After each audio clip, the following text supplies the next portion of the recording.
कक्षा छठवीं विज्ञान, मैं आर एस प्रसाद सर आज आप लोगों को अध्याय 15 अर्थात अपशिष्ट और उसका प्रबंधन के प्रश्न उत्तर कराने जा रहा हूं। चलिए देखिए इस लेसन में क्या दिया हुआ है। तो ये 15वां लेसन है, अपशिष्ट और उसका प्रबंधन। तो इसमें सबसे पहले ये चित्र आपको दिखाई दे रहा है। अपशिष्ट का मतलब क्या हुआ? अपशिष्ट का मतलब हुआ जो घर से सामान हमने यूज कर लिया तो उसके साथ जो और चीजें आई वो अनयूज थी, तो सारी चीजें वो बेकार थी, तो ये सब चीजें यहाँ फेंक दी गई हैं इकट्ठा करके। ये देखो ये मिठाइयों का बक्सा था, ये सब फेंक दिया गया है। इस तरह से सारी चीजें यहाँ थैला वाला खराब हो गया तो फेंक दिया गया है। जो भी चीजें हैं यूज की, लेकिन जब अब यूज लायक नहीं बची तो उसको सबको जो है फेंक दिया गया। तो यहाँ पे कचरे का ढेर सा आपको दिखाई दे रहा है, जिसमें गाय भी खा रही है इसको और कुत्ते भी खा रहे हैं इसको, सियार भी इसको खा रहे हैं, इस तरह से पंछी भी इसी को खा ही रहे हैं। लेकिन ये सब घोंसला भी बना रखे हैं पंछियों ने, लेकिन ये सारा जो है इसका मैनेजमेंट सही नहीं है सब। तो कूड़ा करकट जो भी बच जाता है, यानी अपशिष्ट जो भी पदार्थ बच जाता है, उसका एक पर्टिकुलर प्रबंधन होना चाहिए, यानी कि उसका मैनेजमेंट होना चाहिए कि कहीं ना कहीं उसको रखा जाए स्थिर करके उसको। लेकिन ऐसा इसमें नहीं किया गया, चित्र में यही दर्शाया गया। यही सामान घर में देखिए ये सब यूज हो रहा है, इसका मतलब ये सारा चीजें जो है हमारी अच्छी है, ये अच्छी कंडीशन। लेकिन जब यही खराब होती है चीजें तो ये बाहर फेंक दी जाती हैं और हमारे लिए बेकार जाती है। और ये वो चीजें हैं जो बाहर फेंकी गई, उन्हीं सब चीजों से ये चीजें बनाई गई हैं। ये ऐसी चीजें भी हैं दिखाई देती, इसमें बताई गई हैं कि उनको यूज करके रीयूज करके इस तरह की चीजें हम बना सकते हैं और यूज में ला सकते हैं, यानी कि ये मैनेजमेंट में आता है सारा कुछ। तो चलिए देखते हैं इसको क्या है क्वेश्चन में। तो सबसे पहला है कूड़े करकट का प्रबंधन उचित प्रकार से न होना पर्यावरण के लिए खतरा एवं मनुष्य के लिए गंभीर समस्या बन गया है। अपशिष्ट पदार्थों के कारण वायु, जल एवं भूमि दूषित होते जाते हैं। वे वस्तुएं जिनका विघटन आसानी से हो जाता है जैव निम्नीकरण पदार्थ कहलाती हैं। वे वस्तुएं जिनका विघटन आसानी से नहीं हो सकता जैव अनिम्नीकरण पदार्थ कहलाती हैं। गीले व सूखे कचरे का प्रबंधन अलग अलग प्रकार से किया जाता है। केंचुए मिट्टी में उपस्थित सड़े गले अपशिष्ट पदार्थों को खाते हैं और मल के द्वारा इन्हें जैविक खाद के रूप में निकालते हैं। इन्हें केंचुआ खाद या वर्मी कंपोस्ट कहते हैं। प्लास्टिक से बनी वस्तुओं का पुनः उपयोग तथा पुनः चक्रण कर उनका उचित प्रबंधन किया जा सकता है। घरों, उद्योगों, कारखानों एवं कृषि से निकलने वाले अनुपयोगी पदार्थों में अपशिष्ट पदार्थ होते हैं। नंबर 2 है कारखानों, बाजारों, होटल तथा अस्पताल आदि से निकलने वाले अपशिष्ट पदार्थ का प्रबंधन अति आवश्यक है।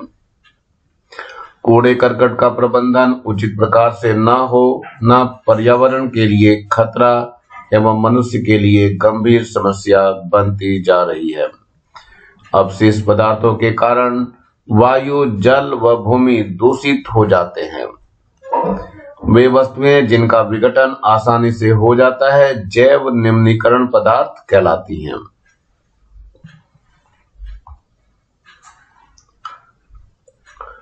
वे वस्तुएं जिनका विघटन आसानी से नहीं हो सकता है जैव अनिम्नीकरण पदार्थ कहलाते हैं, नॉन डिग्रेडेबल बोलते हैं इसको। नंबर 7 है गीले व सूखे कचरे का प्रबंधन अलग अलग प्रकार से किया जाता है। ये भी बता चुका हूं मैं।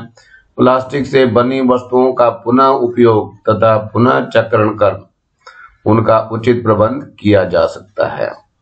अपशिष्ट पदार्थों के या अपशिष्टों के प्रबंधन में पुनः चक्रण अधिक उपयोगी साबित हो रहा है। पूरे प्रदेश में रायपुर एक ऐसा शहर है जहां लगभग 300 टन कचरा रोज निकलता है। इसका उचित प्रबंधन किया जाना आवश्यक है।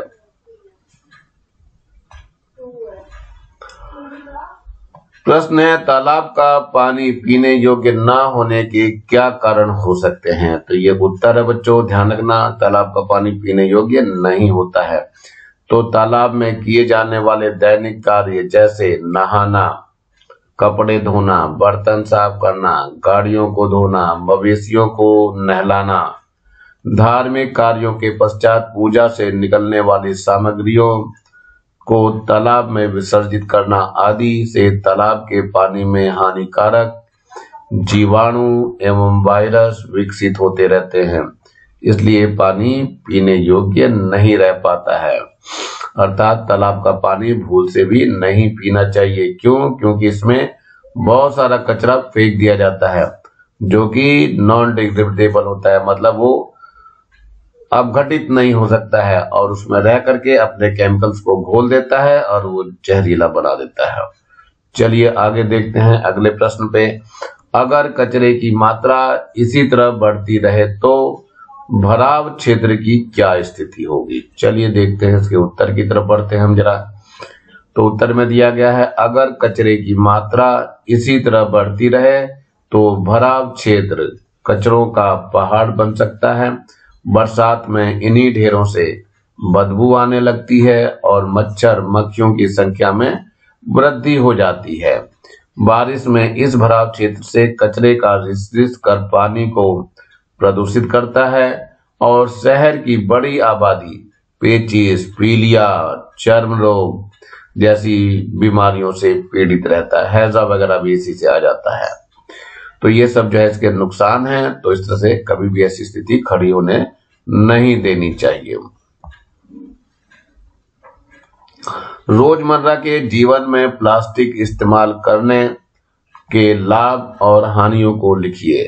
तो ये उत्तर है, प्लास्टिक इस्तेमाल के लाभ निम्नलिखित है। तो नंबर 1 है, प्लास्टिक की थैलियां हल्की व मजबूत होने के कारण सामान लाने ले जाने के लिए अधिक उपयोगी होती हैं। नंबर 2, दवाइयों, बेकरी आइटम एवं अन्य खाद्य सामग्री को नमी एवं अन्य संपर्क से बचाने हेतु पैकिंग करने में उपयोगी होती हैं। नंबर 3 है, प्लास्टिक पदार्थों का उपयोग के पश्चात पुनः चक्रण द्वारा अन्य उपयोगी सामान बनाया जा सकता है। प्लास्टिक इस्तेमाल की हानियां निम्नलिखित है। हानियों को जरूर ध्यान दीजिए बच्चों, क्योंकि हानियां बहुत ज्यादा हमारे लिए उपयोगी होती हैं। प्लास्टिक की थैलियां अक्सर नालियों में एकत्र होकर पानी के बहाव को रोकती हैं।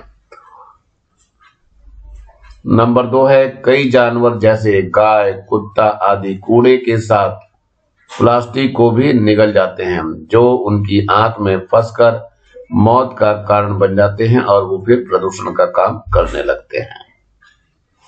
नंबर 3 है, मिट्टी में प्लास्टिक के एकत्रित होने के कारण पानी का बहाव रुक जाता है और बहाव रुक जाने से आपको पता है वहां पानी एकत्र हो जाएगा और फिर प्रदूषण का काम करना चालू कर देगा। चलिए आगे देखते हैं। पुनः चक्रण का अर्थ स्पष्ट कीजिए। तो उत्तर है ये, पुनः चक्रण का वह क्रिया है जिसके द्वारा अपशिष्ट पदार्थों जैसे धातु, प्लास्टिक, कांच व रबड़ को वैज्ञानिक विधि द्वारा दोबारा उपयोग में लाने योग्य बनाया जाता है। कूड़े कचरे के प्रबंधन में पुनः चक्रण की प्रमुख भूमिका होती है। दूसरे कचरे का निपटारा भी हो जाता है तथा अन्य उपयोगी सामग्री भी प्राप्त हो जाती है। केंचुए को कृषि मित्र क्यों माना जाता है? तो उत्तर ये, केंचुए मिट्टी में उपस्थित सड़े गले अपशिष्टों को खाते हैं और मल के द्वारा इन्हें जैविक खाद के रूप में निकालते हैं। इन्हें केंचुआ खाद या वर्मी कंपोस्ट कहते हैं। इसमें नाइट्रोजन, फास्फोरस तथा पोटेशियम आदि पोषक तत्व प्रचुर मात्रा में होते हैं, जो कि कृषि कार्य में अधिक उपयोगी होते हैं। इसलिए केंचुए को कृषि मित्र माना जाता है। तो ये लेसन बच्चों यहीं समाप्त हो रहा है आपका। नीचे आपको एक लाल रंग का बटन दिखाई दे रहा है, इसको दबा के सब्सक्राइब करना है और मेरे चैनल को लाइक करेंगे, कमेंट्स जरूर करेंगे आप लोगों को कैसा लग रहा है आप लोगों को, और ज्यादा से ज्यादा बच्चों को शेयर करेंगे जिससे ज्यादा बच्चों को फायदा हो सके, और इस बेल आइकन को भी दबा लेंगे जिससे मैं नया वीडियो डालूं तो उसका नोटिफिकेशन आप लोगों को तुरंत मिल सके। Thank you, have a nice day. इसी प्रकार मेरे चैनल को देखते रहिए।